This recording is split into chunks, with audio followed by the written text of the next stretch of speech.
Hey everybody, guess who's here? I got TinaTime. That's right, and Camcorder. What? Are you the luckiest people ever? No, we are. Ever. We're the luckiest people to have you Yes, we are. giving a rat's hooey about this. No, too much self-deprecation. Sorry. So we haven't checked in with you guys in a while about our two book projects. But we've been working really hard. We've been working really hard, and we call each other, and we're like, how far along are you? How many pages do you have left? So we wanted to check in and do a couple of more little excerpts, and I've asked Tina to pull something that she'd like to read, and we have some questions. You want to do the questions first, and then do the and then reading? We'll do a little reading. Yeah. So we're just going to interview each other, okay? Yeah. So, and I know we might be readdressing some of these things, but maybe some of you folks didn't see our first interview. So we'll, or maybe you're as old as we are and you can't remember what you had for breakfast. So, hi, Tina. Hi, honey bunch.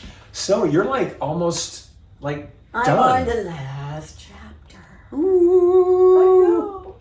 I know. Where are you? Where am I? Who am Where I and where am I you? going? Since mine is like more of a picture book as well as written word, I'm kind of at the layout stage. Oh, that's exciting. I just did all of my pictures, most of my pictures today. As a matter of fact, you know, where they go. Right. And all of that. And I'm realizing, oh, I forgot a really major one here. Oh my gosh, I need that. It's a process. So why did you decide to write the book at all? It's a good question because I am known for not being able to even write a grocery list. I mean, it's not an easy process, but everybody that I talk to at a party or an audition, an autograph show, will say, "You need to tell this. You need to write a book. You need to write a book." So I thought, okay. First I thought, well, you know, I haven't had trouble with drugs or alcohol or real depression. So this book's going to be so boring. So why would it matter? Who would care? And then I realized, no, I do have some fun stories to tell. You do. I've heard some of them. Yeah, I've lived some of them. That's right. Yeah, how about you?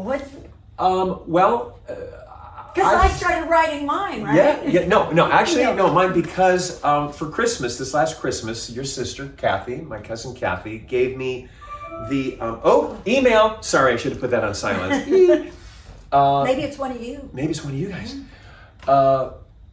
Gave me as a Christmas present the Bob Mackey coffee table book on his life. And if any of you have seen it, or if you haven't, he does, we were his first series. Come on. Well, let's be honest. We were a blip in his career. But we were the first. the first show that he actually did on his own. On his own. And there's this beautiful page in his book about us. And I just kind of saw it and I went, and I went, maybe I should do this. And the thing is, it's, I have no delusions that this is going to be a 16-city Barnes and Noble, book tour. So what I'm writing it's at what they call a vanity project. It's for my family, and it's for you. But it's written really as we want to do it, which is kind of cool. So we don't have to worry about what publishers want or what they think will sell. It's straight from the heart. Stories. That's the good and the bad news. Our memories. And collective memories. And the older you grow, perspective changes. Yeah, perspective changes. And I went, our story it'll be lost. And I wanted it down on paper. Simple as that. And we have so many beautiful pictures, and being that this is 2022, my book spans 100 years. It starts in 1920 and ends in 2020. it covers 100 years of one man's family of entertainment. Everything from vaudeville to jazz of the 20s, big band, swing, bop, pop, show tunes, everything, and including my career, the animation world. So I just figured it was kind of time. So that also answers I've got my little index card. I also figured that if I don't hurry up and write it, I'll have to finish it. My fans, I'm sorry, everybody's gonna be dead. No. Yeah, her fans as well. There'll be nobody to buy it. If you're as old as I am. So, what has been the most enjoyable part of writing it? I mean, I know I can speak to writing is a very lonely hobby or job or whatever, because it's self-starting. You're sitting there by yourself and you're in your chair and you're going, nope, I got nothing. Or you'll have days where you can't move your pen fast enough to get through it, but you're on your own.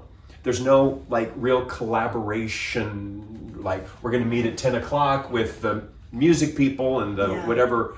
It's just you. Although for me, it was a little different because I said writing does not come easy. And so my best friends, we wrote down a list of questions and went through my life and said, okay, what happened here? What happened there? They would call me. Someone would call me and ask me a question. I would answer it on tape and I would send the file to a girlfriend who then typed it out, because again, typing is also not my forte. This is how I type. Oh, but it goes like this. You can hear me typing from 3 counties over. It's like a trotting horse. Oh, I wish I was that. No, it's going ba-dum, ba-dum, ba-doo-ba-doo-bum, ba-dum. At any rate, so for me it was, although my stories, were mine, but it was almost a collaboration, because they would say, okay, well then why did that happen? Well, what did that? So they spurred my memory, but then I had pages and pages of like little nuggets, little stories. And the lonely part, or the hard part, is to weave those stories into a larger story, into a complete story. Yeah. Especially when you're writing something that is a biography, an autobiography, you can't string it like a string of beads, because some things happen simultaneously. And so you are constantly trying to figure out, okay, this happened at the same time, but I don't want to speak of it right now. So there's this crazy quilt that, and I'm trying to do it building in chronological order. Well, yeah, as am I. Which is, but still, you have things. You've got crossovers. King family going at the same time as sons and cousins, and so you still have to decide how to walk forward with these stories. I think for me, the part that I have enjoyed the most, it's almost like it's been a double-edged sword, because in mine I've had all my cousins contribute stories and memories, and I think you're gonna love it. I know I'm hearing these different voices with their different tones, and I've learned things. Oh yeah, because everybody from your perspective or your age, you see the same event differently. Yeah. Have you noticed that? Yeah. It's like, is that car coming towards me or away from me? Yeah. Well, it depends on where you're, standing at the time. And your age. And your age, for well, instance. and that's the downside of hearing all these things, is I realize how little I was. So my memories, there's so many that are just shards. And I wasn't old enough not only to have some of the stuff that these teenagers and 20-somethings got to do. So I found myself envying you guys for not being there, for not being of a different age group. Excuse me, I have to refer to my notes here. What has been, so this is our last little question, then we're each going to share a little excerpt. What has been the hardest part technically and then emotionally? Okay. I'll go to emotionally first, and I'll probably start. Yeah. Then you'll get me going. The hard times, breakup of marriage, of family, things like that.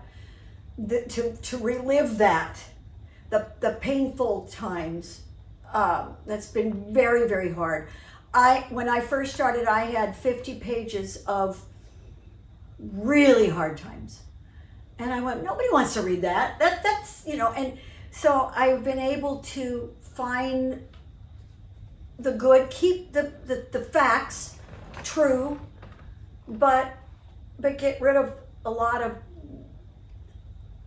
No, it's still, you'll see the pain in there, but so that part was very hard, and for me, I am a real perfectionist. I'll take one sentence, and it'll take me an hour to find the right words for that one silly sentence. Yeah. And it gets so frustrating. Yeah. But when it's done, when it's there, and I go, that's what I meant. Yeah.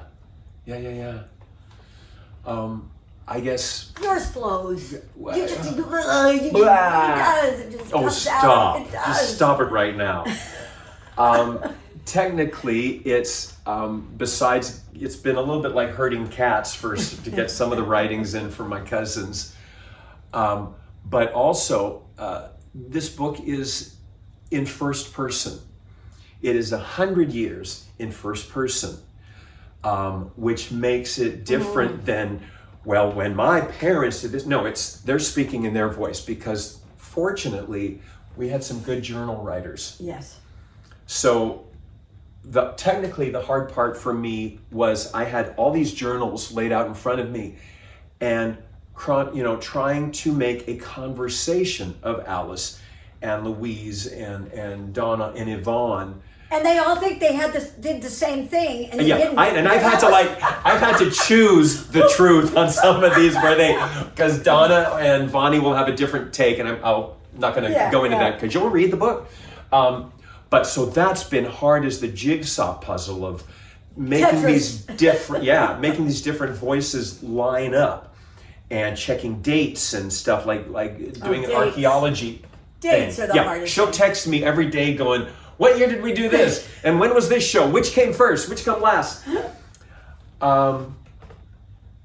Emotionally, the hard part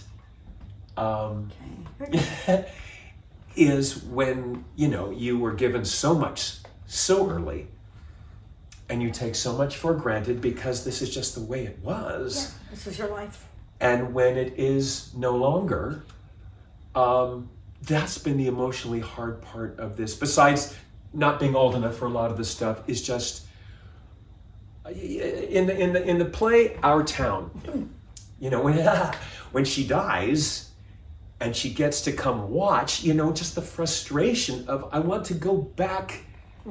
I'd even relive the hardest of the days, just to be with them. We had 4th of July this year together. It was different as we always do, and it was different than how we grew up. And we had a lovely, wonderful time. So if any of my friends are watching, it was great.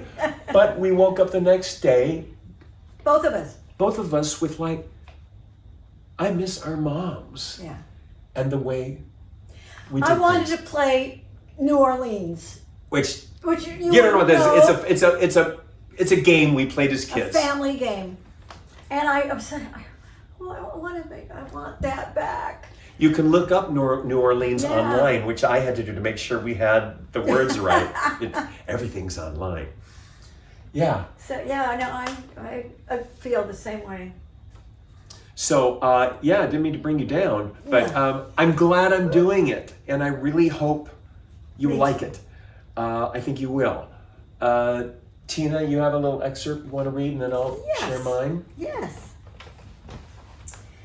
For several years, the King sisters would play Harrah's Club at Lake Tahoe for a month in the summers, and would rent homes on the lake so all of my cousins would get to be together. Because our moms worked late into the wee hours, the morning, they would sleep until noon. So we were pretty much on our own. We would gather for after breakfast, And okay, I'm tearing, and I need to see through the tears. And besides going to the beach every day, we'd shoot home movies with scripts that my cousins Chris and Johnny would write. We'd go horseback riding in the mountains for hours without guides. We would go to the local movies and dances together. Some nights we'd dress up, of course the girls all crazy made up, with wearing our mother's mink stoles so we would look older. And they would really let us into the casino, which is, crazy. We would go to see our mothers perform. Sometimes they'd bring us on stage to sing with them. Because we were always playing near them when they were rehearsing, we knew their arrangements, kind of like by osmosis. And many nights, my cousins would meet our moms in their dressing room after the last show. And we would all walk home together at 2 or 3 in the morning, holding hands, stretched across the entire highway, singing side by side, and Follow the Yellow Brick Road, complete with dance steps. One of my fondest memories, and it's a collective memory of my sister and my cousins, is of our moms coming home after the last show of the night into our bedrooms to kiss us goodnight. To this day, the memory of the smell of pancake makeup, Aquanet hairspray, Estee Lauder perfume, alcohol, and the cloud of cigarette smoke from the clubs that would cling to their mink stoles makes us all weep. Yeah. Yeah.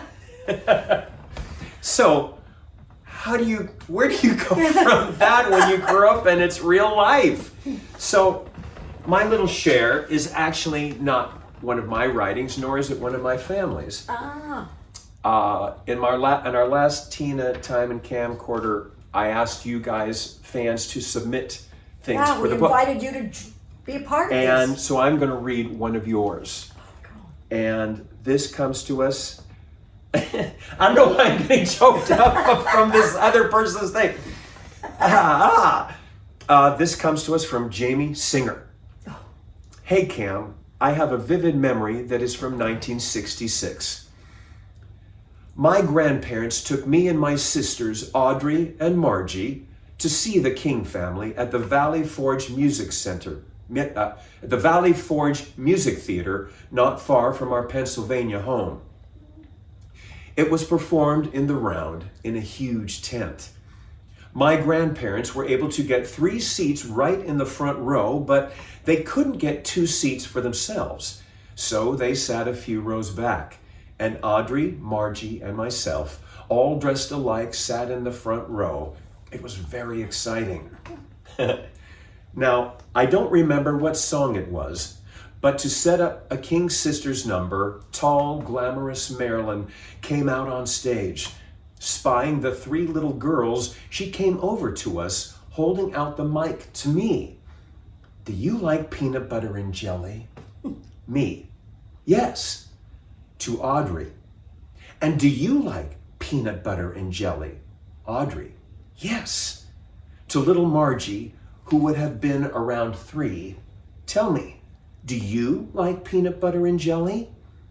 A brief silence from Margie, followed by a torrent of sobs. She promptly flung herself out of her seat, scrambled to the aisle, and up to the safety of my grandparents.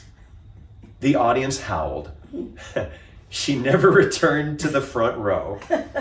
And that's my memory when the Singer sisters met the King sisters. Showbiz is tough. You ought to write a book, Jamie. Really? Is that beautiful? So, I want this to inspire any of you who are catching this. I'd love to hear more things from you guys to hopefully add. So, Jamie, you know you're in it. You're in the book. You are so lucky. Anyway, if you have a memory or an anecdote, and this is not just we loved your show, something like this, a silly thing, or maybe while you were watching on TV, send your little story to our friend Debbie at Twin One Prods as a Productions. So that's TWIN, the number 1, prods@gmail.com. That's twin1prods@gmail.com. Well, if you've made it through this whole TinaTime and Camcorder, good for you. And that one. Yeah, fill in the blank. Thank you so much, and for being there, for inspiring, for giving us a reason to tell to our do memories, this, to tell our stories, and we hope you like what you see. Tina's is coming out sooner than mine. I'm a little behind her, but I still hope to get mine before the end of the year. So that's our goal. Yeah. So finally. So from TinaTime and Camcorder, happy summer, and we'll see you in a few months. Yeah. See how things are going then. See you in October. Okay, bye.